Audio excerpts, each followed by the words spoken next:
are we supposed to start the podcast? 1, 2, 3. Another outstanding performance. I mean, the clap-ons over here at I've Had It. I mean, the claps, they're just absolutely getting fantastic. There's just no question about it. You know, maybe I should go on America's Got Talent, and I could go and do my claps. That would be really groundbreaking television. Wouldn't it, though? Yeah. I mean, you're already like a sensation in the podcasting world. Yes. I think, why not take it to the tube? Yes, for sure. Mm-hmm. I just want to say, Jenny, we had lunch just now, and I spilt my entire water on you. You did. At the table, and you were so sweet and so gracious, and I really appreciated that. I apologize profusely. You know, I forgive you. And it was literally water off a duck's back. And I was the duck. You were the duck, for sure. I want you to know, if it were iced tea, I would be dead. that came from a Stanley cup, my response would have been, instead of, oh, don't worry about it, it's just water, it'll dry. Because I'm wearing a all white linen suit, listener. If it would have been that iced tea with all that damn sweetener in it, it would have been, God damn it, Pumps. You might have strangled me with your bare hands. Yeah. So you're lucky. We're all lucky. The world is lucky that it was water. Yes. The patrons of the restaurant are lucky. Everybody. Everything it was meant to be, the spill. Clearly was. Okay. Pumps, what have you had it with? Oh my gosh, Jenny, I have just been dying to pull this one out. Okay, let's hear it. There's this new thing called Giftfuls, F-U-L-S, gift, F-U-L-S.com. And what that is a registry for birthday gifts that you put the link of what you want for your birthday on there, and you send it to your friends, like high school, college age friends, for them to buy you things for your birthday. And it gets better. It's not just like little best friend necklaces that everybody wears one half of the heart. We're talking $100, $200, $300 items on the wish list for the child's friends to buy her. This is so fucked up. I was like, the entitlement, my first thought was, if Emily has one of these, I will snatch her hair out. Of course she didn't. But I mean, the entitlement to want your friends to think anybody gives a shit about your birthday except you. The breathtaking lack of awareness. It's unbelievable. To put that on there. Yes. And just like that somebody doesn't feel the embarrassment. Like, I'm just sitting here thirst trapping for gifts. Right. I've seen a list and I could not believe the prices. And I'm like, I mean, I'm assuming you would send How old was the person you saw the list for? high school, college age. 16, 18 to 17, 20. 18. Probably 16. A lot Boy of or sweet girl? 16. Only girls, you would have to think. I can't believe the parents. That's what I'm thinking. I would have never allowed it. The last several birthdays I've done for my kids, and it's just like, because one's 20 and the other one's 16, is to invite their friends over, and I say, no gifts, please. I can't even remember the last time we had like an official party. I mean, when we do I'll do a text to invite his friends, and I'm like, no gifts, Right. please. No. Like, we're at the age that we're past that. Your 21st birthday, all your friends buy you a shot. That's it. That's the list. Like, friends don't buy like gifts for each other. And if it was like a memento, like a really good smelling candle that you knew I loved and you ran across it. But for a 16, 17, 18, 19-year-old girl to put hundreds of dollars worth of gifts that she wants for her friends to buy her, I cannot even tell the entitlement, the lack of self-awareness. Do you know how fucked up this person is going to be when they go out in the real world, away from their parents? Right. And there's no The only saving grace for this person that does this is that her parents are so rich that Right. she ends up with a trust fund that could choke a bull. right. So she doesn't have to worry about it. Other than that, and she's still going to have a lot of problems, because I think this is like, it sounds very histrionic personality disorder to me. You know, just look at me, look at me, look at me, Right. look at me. It sounds like a mental disorder that somebody would do that and not have any sort of self-awareness trap to cease such, it's like main character syndrome. Big time. I mean, like, it's embarrassing. Well, it's like everybody turned 16.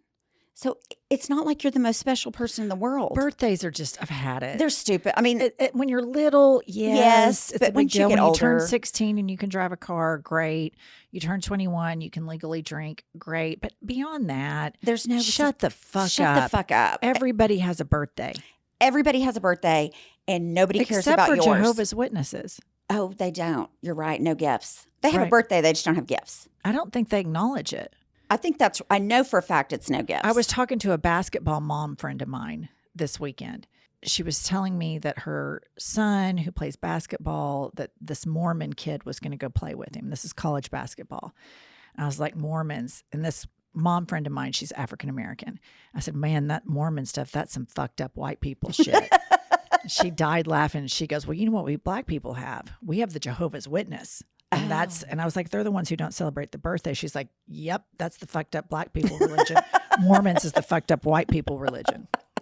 Anyway, listener, you're always learning new things.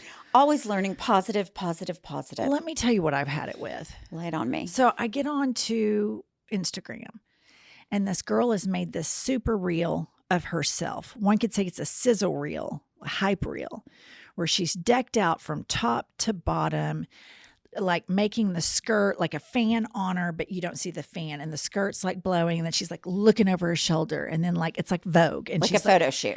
well, and it's like all this mixed thing. And so I'm like, well, that's pretty strong to roll out on your Instagram page if you're not like Giselle or something. Right. It's a pretty strong video. And this is like an local Oklahoma City person. Okay. In the subject, it says, my toxic trait is interrupting people. So I'm just like, okay, let's fucking unpack this. Right. Okay. First and foremost, your toxic trait is that you think your followers are so goddamn dumb that they don't realize that this whole thing is a thirst trap video, but you put it under the ruse of trying to act self-deprecating. Like, look at how hot and fantastic, and I mean, God only knows how many people participated in the production of this Instagram reel.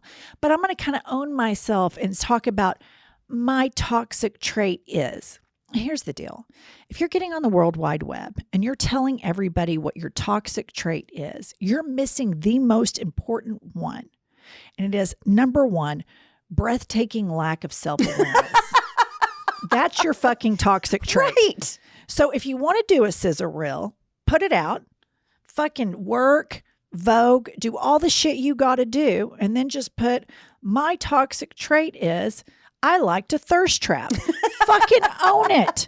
Own it, for God's sake. But all these Gen Zers and millennials, it's like, oh my God, my toxic trait is that, like, I like to investigate my ex-boyfriends. But then in the photo, they look like 12 out of 10. If you're going to thirst trap, fucking own it. Right. But I love influencing. I think I look hot in this photo. You're going to get a double tap from me for honesty. Immediately, right out of the gates, I'll be like, double tap. Do you happen to remember how many followers this person had? I'd be interested to know. I'm sure it's like, 800, 1,000. It's nothing to fucking, it's decent enough. But this is, the fact. So it wasn't like a 10,000. Fuck. Okay. No. Okay. No, it was a self-produced sizzle video under the guise of, I am so deep, I can point out my own character flaws. Juxtaposed with, look at how fucking hot I am and the great quality of this Instagram reel. Right. Had it. Fucking. It's kind of like the inspirational quotes. Just own your shit. Own it. I'm fucked up. I'm attracted to narcissists. Here we go. Don't put all the narcissists or this and that. Just fucking own your shit, people. I'll double tap that shit. Right. Double tap. Welcome to I've Had It podcast. This is a podcast where we give you the life skills to live as an asshole. And we give you the life skills to where when you go out into the world, you can feign being a nice person. Right. It's a public service. It is a public service. My name is Jennifer. I'm Angie. We call her Pumps. She's the star of the show and the permanent record that's been decided. Kylie. Hello. Kylie's our producer. Kylie, what is going on in the world of social media? A lot's going on our social media. Oh, shit. I don't know if you guys noticed, but we lost about 2,000 followers from one post. What was it? The drag queen. The drag queens. Oh, good riddance. Hit the bricks. Yeah, go pound sand. Yeah, we don't care. So I looked at that and I ended up going through all the people that wrote something negative, and I'd click their profile. And if they had a public profile, then I clicked followers. And at the top of the followers, you can type in to like search it down. And I would enter the letters TRUMP. 100% of all of these people that believe that there is some drag queen agenda to sexualize children, which is total bullshit. Right. It's right up there with like, there are now litter boxes in high schools, Right. which is total bullshit. But all of these people, guess who they all follow? Trump. And I just want to remind everyone, this man wears a full face of makeup every single day. So technically, We could argue he's a mentally insane drag queen. But I would never do that to drag queens. I would never do that to a drag queen. Ever, ever, ever. Have But too much listen, respect. What I think's so funny about this, Kylie, how are these people still here? How did they get this far? Right. How did they get this far? That's a great question. I think it needs to be addressed that the optics of us, two middle-aged white women with Southern accents, and some of these people see us and they think, oh, those are my people. And I want to state for the permanent record, we are not your people. We are progressive. We believe that Black Lives Matter. We believe that science is real. We support the LGBTQIA plus community unapologetically. So if any of y'all are still moseying around and you didn't You're get trying to make a decision. you didn't get all the other stuff that we put down, you can exit now. And here's the deal. You can tell us how many times you're going to leave over and over and over. We don't care. They're like, I'm leaving. I'm unfollowing. And then they just keep commenting. and then our followers are like, I thought you left. We got DMs 3 days after saying, just want you to know that I unfollowed you the other day. Hey, you know, Okay. how narcissistic they think that like we're sending out a search party. Because Kylie, I think we lost 2,000 but gained like 3, right? Yeah. Yeah. So fuck off. Yeah. I'm not going to cry over that spilled milk at all. All right. Listen. All right. Today's a big day. It is a big day. Listeners, so some of you know that have followed Pumps and me for a long time that we were on a reality television show called Sweet Home Oklahoma. The production company for our show that was on Bravo is also the production company of Vanderpump's Rules. And unless you've been living under a rock, there's been some fuckery that's gone on Vanderpump Rules. Right. We tried to live under a rock. Basically, everybody on the planet's talking about this. All these hot people work at a restaurant. They all fuck each other, except for these 2 people were in like a 9-year relationship. One of the guys' name is Tom Sandoval. He fucked his girlfriend's best friend behind his girlfriend's back for like 7 or 8 months, and they're all on the cast of this show. Well, the executive producer of this show is our personal friend named Alex Baskin. And so we're going to get Alex on here, and we're going to try to get some tea for you filthy animals that cannot get enough of this fuckery. So let's get Alex Baskin on. How are you? Great. Hey, Alex. Hey, Pumps, it's good to see you. It's great to see you. How are you? I am hanging in there. How are you doing? Fantastic. Alex, how much do you miss us? Oh my God, so much. I mean, look, you only reach out to me to tell me how sick you are of Vanderpump Rules. You know? I feel loved. So here's the deal, Alex. It's a 2-pronged situation. Number one, we've had it with Vanderpump Rules. Also, we're bandwagon jumping on because we'll be like way high in the podcast charts. And then like Stassi or Jax or somebody comes passing us because they've discussed Vanderpump Rules. So I'm in the office the other day and a girl that works for me is like Vanderpump super fan. And she's like, I've just been deep diving on the internet and this producer for Vanderpump said this and this and this and this. And I'm like, by chance is the producer's name Alex Baskin? She was like, yes. Do you know him? I was like, yes, I do know him. She's like, you've got to have him on the pod. So I'm like, I'm going to do that. I'm going to text him right now because I love that guy. And number two, we want the Vanderpump bump, and we also want to bash it. And so there's just not a better person on the planet to do that with than you. I'm happy that I can help you fulfill both of those throngs. Yes.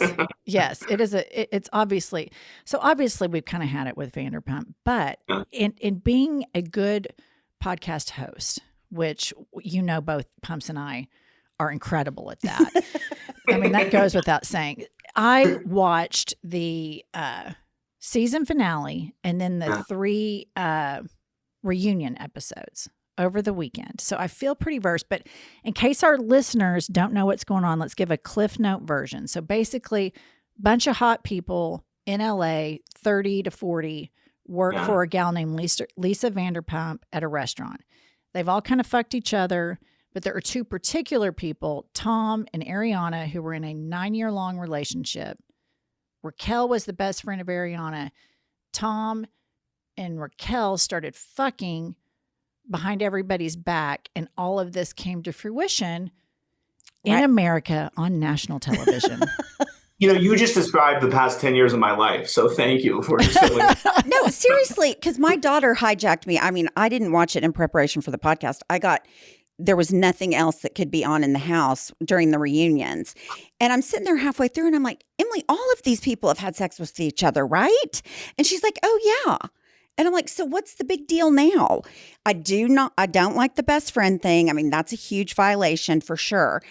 But I couldn't help but notice that there was a ton of outrage about it when they've all had sex with each other and they've all been in relationships with each other. Yeah, I mean, look, I definitely think the reaction to it is outsized all the way around. You're right. It's, this scenario has played out in different forms in this series over 10 years. It's a little bit different because I think of the deceit of it, the betrayal of it, the fact that it was something that was ongoing. Right. But the outrage, is pretty significant considering, no one really has clean hands. I think the reason that, that the show has existed the way that it has and sort of, thrived over 10 years with some ups and downs, and there were some seasons that weren't great, is the fact that it really it's a group of genuine friends. We didn't put them together for television, and they do these things to each other and then somehow bounce back from them, which, I can't even identify with these things happening in someone's life, period, let alone then, hugging it out and living to see it happen again. But this was pretty extreme. The other thing is, I think for the show, the reason that this sort of became the sensation that it was is when it happened in our production cycle. So the fact that Ariana discovered this, we were out of production, but we were heading into a reunion where we get the entire group together and they talk about everything that happened. She discovered on Tom's phone, exchanges, we'll call them, between him and Raquel on March 1st. She told us on March 2nd. On March 3rd, we were up and running again. And we shot. You bet your ass you were.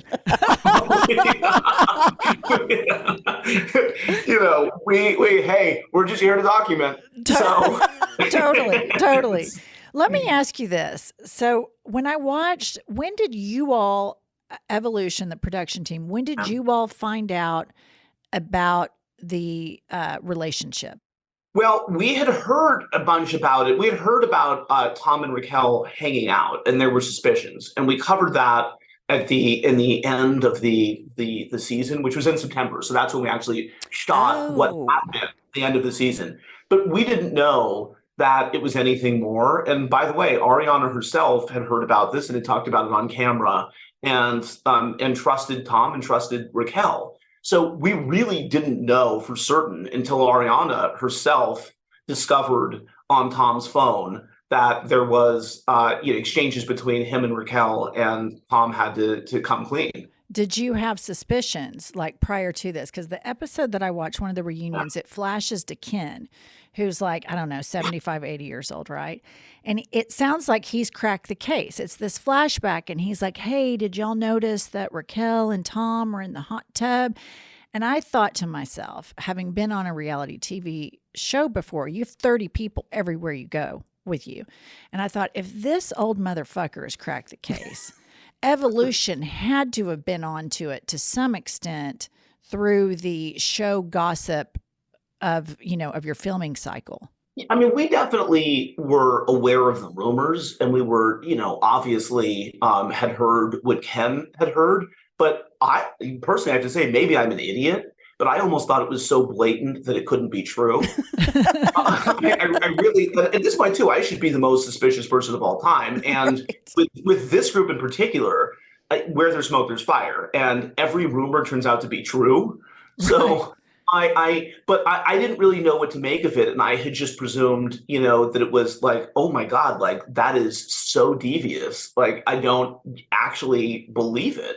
Well, and that's one thing I want our listener to know. Like, so I'm new to this. I don't watch the show, but I watched it.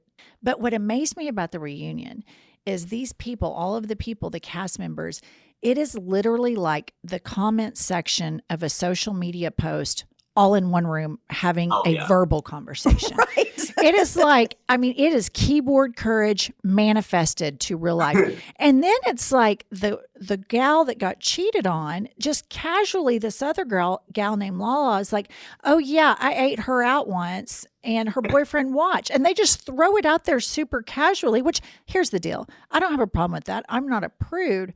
But at the same time, sometimes they've all fucked each other. Lala's eating this other girl out. Then they're all so mad. Sometimes I had a hard time reconciling, like, y'all have all fucked each other and everybody's eating each other out. So what's going on? Yeah. That's kind of how I think what they would say is where they felt like it was a greater betrayal is they've all openly done that stuff, and they've had indiscretions, and they've had, moments of weakness, or done things that they shouldn't have done. But I think the fact that this was ongoing, right, and the fact that it was right under Ariana's nose and all of their noses, I think that's really what it was. But I agree. I mean, the sense of moral outrage is a little bit extreme. I almost felt sorry for the Raquel girl, not because, what she did was horrible. I didn't feel sorry for her at all. But they were all so hateful and mean and ganging on her. But she showed no contrition. No, she didn't show. I think she did say she was sorry, but she was outmatched. I did not feel empathy for her. I just felt like she was so outmatched. What she did is inexcusable. Period, full stop. But I did feel like, man, she is, because the guy with the mustache that she'd been fucking, he didn't run to her defense at all. What's his name? Sandoval? Tom. Yeah. What about the end? What about that, the coda? Did you feel bad for her after that? No. I thought that made her look worse. That's when she freaked me out even more. Yes, agree. Because at least during the actual reunion, she was like a deer in the headlights. Okay. Right. And everybody was against her. Then when she's doing the one-on-one with your showrunner or one of your producers, she's talking about the affair and she's smiling.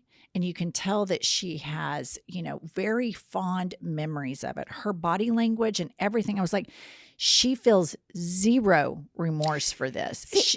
And I didn't buy, I hate lying. I hate being deceitful, because every time she spoke about Tommy, you could tell that she was overtly affectionate towards him. I was going to ask you this, Alex. She was so inappropriate, her affect in that one-on-one. Was she just so nervous she was smiling and giggling? Or is it that she was, like Jennifer said, just had such fond memories and it, couldn't control it? I think she was struggling under the weight of the whole situation. And so I think that was 6 days after the reunion, and clearly she was more unsettled than she even had been. She's the one who initiated that conversation. So, the showrunner, certainly Jeremiah, was prepared to have it and then asked her a number of specific follow-up questions, but we didn't know that was coming. We were, one of the conspiracy theories we're dealing with, and there are a lot of them out there, is like somehow that was staged or it didn't really take place after the reunion. And you guys will appreciate this. It's because, she was wearing the same wardrobe that she had worn before. And it's like, because we match wardrobes. Like, right. Doing pickups. Right. Yeah, exactly. Right. So it's like, there's nothing, to catch us on there. But I really felt like it was someone who was having a really hard time handling the whole situation, and it was saying the things that she wanted to say. It was just like, I'm not going to toe the line that I did anymore, and stick to a certain story that I was asked to tell, this is what happened. And so I felt for there. And look, I have concerns about everybody involved in any of the shows, because I think but especially this, because the public reaction to this is so intense. Yes. And and we struggle with that because, like, look, are we in part to blame for that? Obviously, we're making the most of this, right? I mean, we're milking it, but Right. on the other hand, like, I do think that it's important for people to remember it is just a show, and yes, these are people's real lives, and they did the things that were covered. But it's like, come on, man. Okay, I have two questions. Number one, were Sandoval's tears real? Or is he just kind of one of those manipulative crier types? I thought those were real. I thought he was overcome with emotion. I thought he's having a really hard time with all of it. I thought that was real. Clearly, he wasn't telling the full story, Right. but I thought that I thought that was real. I saw him struggling that day. That was not someone who showed up and put on a performance. And by the way, if it was fake, then and if he were acting the entire time, he might have done it differently, right? Because then he would have come out theatrically from the beginning and would have said, I am so sorry. And he certainly didn't do that. Well, and he certainly would not have said, we fucked, but she had her shirt on. Yeah. It was so hot. I mean, right then I was like, that motherfucker is a dick. He wanted it both ways. He wanted to blame Ariana for the affair and say that she was cold and had intimacy issues. And he wanted to blame his moral shortcomings and all of his lies and all of his deceit on her. While at the same time, he wanted to say, I'm so sorry I hurt you, and I love you more than I've ever loved anybody. And to that, I would say he's very duplicitous morally, which leads me to a diagnosis of a narcissistic personality disorder. I just want to go my on diagnosis. The permanent record that Jennifer is not a therapist, nor does she play one on TV. She's a great designer, though. Yes, great designer. Yes, and an armchair psychiatrist. Yeah, well, aren't we all? And that's kind of the fun of watching the shows. I mean, I think that you can feel like a piece of shit for doing it, but I think that you can try to. My thing is, there's a difference between explaining and justifying. And what I had said to him is, explain, but don't try to justify, because you should talk about what was going on in your life, what was going on in your relationship when all of this happened, but you are in the wrong, objectively, right? And I think that he ended up getting defensive, and that didn't suit him well. And then he was offensive, obviously, in the end. And when he made that comment to Ariana, we were in the control room. I'm like, oh shit, that is not going to land well. No, that made him look horrible. Let me ask you this. So obviously we've been on a show before. We know kind of behind the scenes how this shit goes down. One thing that was different is typically when the cameras go down, they're down. But during the whole reunion, I mean, y'all are fucking milking that cow. I mean, y'all follow them like a fucking heat-seeking missile. I loved that. That was really good. I would hate it if I were them, I have to admit, because when you have cameras following you, you just want to be like, leave me the fuck alone. But he kind of acts out, and he's like all on one of the producers, and he's like, leave me alone. I just want to talk to her. Just stop filming me. There have been rumors, per my office manager that educated me about this whole scandal, there have been rumors that he tried to persuade and get adversarial with production outside of what we saw in the reunion show. Like, once y'all started filming the reveal of the affair, that he was very adversarial with Evolution, with you all, with production. Can you throw us a bone on that? Yeah, I mean, I will, again, to the credit of this group, we found out about this, like I said, on March 2nd and March 3rd. We were filming. Like, we filmed that next day. But at one point, he was pissed at us and didn't want to keep shooting before the reunion. I wouldn't call it adversarial, and I'm not even being diplomatic. I really, because we were still talking and we were figuring it out. Raquel had stopped filming with us, and she was a question mark to go to the reunion. And then a couple weeks before, we started conversations with her team, and obviously she ended up there. But yeah, I think Tom was spiraling, and I think for the cast, I think it's really hard when they realize it's a situation they can't control. Yeah, right. And So I think, and that is, by the way, why we keep filming at the reunion, because we're sort of like, oh, okay, now, you're not going to get a moment where you guys can get your stories straight, or you want to blow off steam, not happening. Like so Alex, if I was in your position, I would do the exact fucking thing. I would have cameras on these fuckers nonstop. Having been in their position before, although our show that we did with you wasn't controversial, I understand the filming fatigue. I know what it's like. Even if it's a very benign thing, you're just like, I just want to be alone. I just want everybody away from me. But if I'm you, I mean, I would be on them like a tick on a dog. Every camera you could put one, I'd have it there. You couldn't go to the grocery store without somebody talking about it. I mean, it was everywhere. Jennifer and I were like, who cares? Da, da, da. And then, of course, we got sucked in. But let me ask you this. How are you going to film with everybody moving forward? I mean, I'm assuming it's the same cast. Yeah, I mean, it's a challenge. It's the great question, and the one that we really can't answer until we start filming. I mean, we have certain thoughts. Like, look, this group is very connected to each other. As I keep pointing out, as of this day, Tom and Ariana still live in the same house together, right? And they are. We'll see if that. Hold up, they live together still? They live together. So they did that reunion, and then they went back to the same house, and you're telling me they live together? Now, they've both been out of town a bunch, and so they both have sort of proceeded separate lives, but technically they live together. I mean, that is the they share a domicile. So so we'll cover that. We'll sort of see where we were. I did know, though, after the reunion, there was initially a thought that maybe we would just continue the next season right after, and we obviously needed a break. What are you going to film after that? Right. Let me ask Swinging you, drinks at the restaurant's not going to be interesting. Are they all coming back? Raquel, Ariana, and Tom Sandoval. I anticipate at this point that they will all be back. So I don't know definitively, because we're sort of, we're figuring that out. But I would I strongly think that they will all be back. We know we're documenting this friend group, right? And the audience has an expectation that they will see the fallout of this, right? And not just see sort of separate camps talking about it, or moving on into a different phase of life, but this is what they want to see, right? And so that's where I point out the fact that, as of now, until a transaction takes place, Tom and Ariana share a house. So it would be, the truth is, we wouldn't be capturing the accurate story, the real story, if we didn't cover that. Right. So I think that'll all resolve. I mean, I don't, you said, have the hard and fast answers, but in a lot of ways, this group is stuck with each other anyway. I mean, and they've been in each other's lives, for a long time, and they've shared a lot together.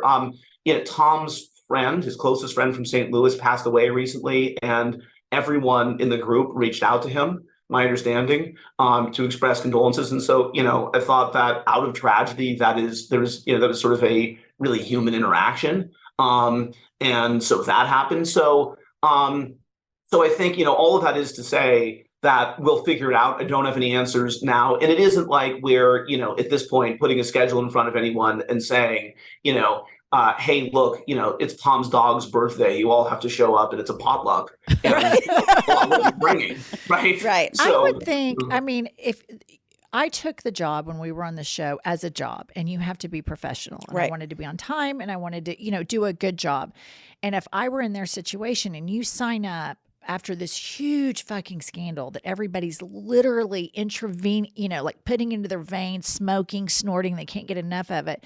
You would say, if I sign up to do this again, I'm going to have interactions with all members of the cast. Otherwise, why would I sign up to do it? I mean, I think there has to be a concession from the three and from the others that might be pissed off at the three that we're signing up to do this. This is what the show's about. So we have to play in the same sandbox together to make good television. Are Tom and Raquel even still together? If this was March, it's June. Well, I think that's I know that they're still talking. Raquel has been indisposed. Raquel is right now in a mental health facility and is trying to sort of center herself. And so she's been on her own, obviously. So she's been sort of isolated. So I can't speak to sort of where things are. Tom has been, I know he's been traveling a bunch with his band, and which is probably a good thing to, in some ways, not to be just cooped up at home, kind of, trapped in this. So I think that all remains to be seen. I mean, this is an extreme version of two people who ended up having a relationship with each other and alienating a lot of people and are stuck with each other. Right. Because the reaction to it is so strong. So I think, sort of remains to be seen what happens between them. So let me ask you this. So you have this expectation where you've had like this gangbuster season. It's gone viral. You probably brought on, broken all ratings records, brought on a lot of new viewers. And so next season, it's like, is it going to be the limp dick season? So there have been rumors that you are going to bring back another like old retired Vanderpumper. And so you can tell us here first, Alex, your good old gals from Oklahoma, who's in the running from the castaways to come back on Vanderpumps? Well, I think it's likely that next season is the same principal cast that you've seen, and then there might be some appearances from others, but we're not looking to just shake things up by throwing other people into the stew. So it's a rumor that makes a lot of sense, right? Because that is like still a group of friends that are really connected to each other, right? So I get where it's coming from, but I also think that we want to see this group hash it out, and we want to see this group figure it out. And as much as sure, look, I always feel the pressure. I certainly do after this, because to your point, I think it would be easy for expectations not to be met, and I don't want that, obviously, but we also don't feel like we need to do any stunt or stick a firecracker up the ass of the show. But right. I think we have a lot to work with. Right, you got lots of firecrackers. Okay, Alex. Now we're going to play a game with you called Had It or Hit It. Oh my God! Welcome to Had It or Hit It. I would hit it. Had it. Had it. I hit it every day, sometimes twice a day. All right, had it or hit it. Tom Sandoval's mustache. Had it. Yeah, it was bad. Great answer. Okay. Yeah. Had it or hit it. Reality stars that release music singles. Oh, hit it. I think it's so good. Are you kidding? Don't take that away from me. When we were coming up with this list, I mean, Pumps and I, we should have released a single. Maybe our show would have been on TV longer. Right. You could have missed the boat. You're like, look, it's never too late. That's probably why we failed. We did not release a single That's and right. have like claw nails. We did not fail, by the way. I had it to that because it was a really fun show. Totally. We did really liked. Yeah. No, we loved it, and we're so happy we did it. We really are. Okay. Had it or hit it. Restraining orders. Oh my God, I had it. That was such a pain in the ass, and we had to literally count out 100 yards, come up with contingency plans upon contingency plans. I hate it, so not into them. Yeah, no, I thought that whole thing. I was like, having dealt with restraining order, I thought, what a pain in the ass. Did she end up dismissing it? I think I heard. She did end up dismissing it, but it just was such a pain in the ass that day because didn't have 100 yards to spare on the stage. Right. So we come up with separate trailers, and Andy said, "Do this do-si-do," and it was so annoying. Yeah, no, I can only imagine. Okay, had it or hit it. Andy Cohen. Oh, I love Andy. He's the best. Same. Hit it. And Andy is great. And I will say, too, that I not only do I think that there is simply no one better at hosting these, he is a, he's an EP on All of the Housewives. He's not an EP on Vanderpump or the other shows that I do. And what I like is he really loves the shows and loves the people in them. And it's great. And, he's been personally a big supporter. So I love working with Andy. Grateful for him. I was very impressed with how he managed that. I was also impressed with Lisa Vanderpump. I thought they both were, the adults at the table. I thought they handled all the hysteria and the personality disorders of the remaining people on the stage very well. And you could tell that both Lisa and Andy cared about the people. Right. And we're like, hey, I know this other side to you. And I don't like it when you behave this way. And I thought, for considering how messy that gets, they both were excellent. You could tell that the cast really appreciated and respects the two of them. Lisa's placement was quite literally different than it had been in other Vanderpump Rules reunions. So usually she's seated next to Andy in sort of the host position, but we actually positioned her close to the obviously side of the room that was in peril in that. So because it needed to be rebalanced. I mean, because the Toms and Raquel needed all the help they could get. So Lisa was closer to them. And Lisa came out from the beginning, and obviously you saw some of the exchanges between her and the rest of the group where, she tried to sort of provide a little bit of a counterbalance. Right. Well, right. And what I would say in response to that, having been on television, if you don't want to be exploited, simply don't sign up to be on reality Don't TV. do it. Right. I mean, it's very simple. Like, you don't like drag queens? Don't go to a drag show. You don't want to get exploited? Don't sign up to be on a reality TV show. So any sort of narrative that victimizes, the people that sign up for it and crucifies the production companies, that's kind of your job. I mean, like, you found out about the affair, cameras are up immediately. Everybody been furious had you not done that. Right. Exactly. Yeah. Okay, final one. Have you had it or would you hit it? Scandoval. Oh, I've had it. I'm so sick of it at this point. And, that's where I, in the one hand, recognize what it's done for the show. Like, for example, there is, there's a push for us to be nominated for an Emmy, and we wouldn't be having, this conversation without it. So, but it's time to move on. Right. So I think that, crazy, wild moment. I applaud production for springing into motion and, handling it the way that they did. And same thing with the cast. They, fully told the story. But guess what? It's time to turn the page and move on down the road. Yeah. Okay, Alex, one thing. Fuck, marry, kill. Do you know how to play that? I love Fuck, Marry, Kill. Okay. Fuck, marry, kill. Raquel, Ariana, Lala. Oh, I mean, that is You so have to do evil. it. Don't be a pussy, Alex. You got to do it. That is so evil. I am a respected producer. That's I right. can't possibly play these games. And now you're in the gutter with us. Go on. Why did I agree to this? Why did you? That's a really good question. No, I agreed to it, by the way, because I love your show. And it's been so much fun to see the attention that it's garnered, and obviously just how much fun that you guys have. So I miss you guys. We miss you, Alex. So are you going to dodge? I'm going to dodge. I am I would be a terrible cast member, and I'm a complete wimp. All right. Well, Alex Baskin, we cannot thank you enough. We love you. We loved working with you when we were on a television show with you, and we love having you on. Alex, Excellent. You made us super cool with a lot of our listeners for our podcast are a lot younger than Pumps. They're like, 20 to 35, the major demographics. So this makes us super cool to know you, to have you programmed into our cell phones. And, we're hoping that this turns, we chart past all these Vanderpumpers in the podcast world. But see, there's a lot of pressure because if you don't, then We'll blame you. Yeah. You've had it with me. I get it. That's right.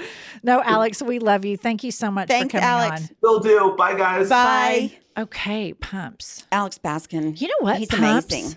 What? Vanderpump. Oh, God, no. Pumps. Vanderpump. No, maybe I should go be Pumps, on it. Vanderpump. Maybe you should be I'm a on little it. old. They have some lesbian arc stuff going on there. That was the one thing that got me when I watched that reunion is how that Lala was like, yeah, and I ate her cookie while you watched. And I was like, wait, hold the phone. So I have to come to work the next day and ask the girls in the office.